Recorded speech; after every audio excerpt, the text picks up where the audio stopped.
কেউ চিল্লাবে না, কেউ চিল্লাবে না, যে চিল্লাবে তার ক্যামেরাটা বন্ধ করে দেওয়া হবে। চুপ কর।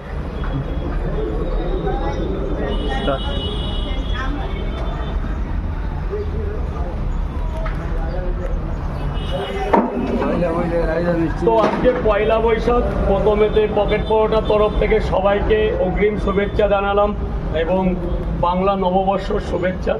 তো কম বেশি লোকজন এখানে আসে, যাই হোক আজকে বলেছিলাম সবাইকে মিষ্টি খাওয়াবো, সেই সুবাদে আজকে আমি কিছু মিষ্টি নিয়ে এসেছি। ধলো যেটু ঢেলে দাও।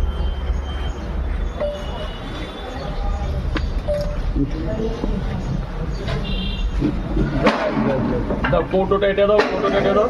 সুন্দর রসগোল্লা এসছে। এটা কোথাকার রসগোল্লা? এটা আমাদের বনগা লাইনের গুমা হাবড়া রসগোল্লা। এটাকে লেডি কেনি বলে। বাহ, দারুণ লাগছে। তো দেখতেই পাচ্ছি এইভাবেই আমরা প্রতি বছরের একটা সময় আমরা বেছে নিই দিনটা। তো দেখতে থাকো, এইভাবেই পকেট পাওয়াটা যারা সবাইকে মিষ্টি বিতরণ করা হবে। নিয়েছো তোমরা? নিয়েছো? হ্যাঁ।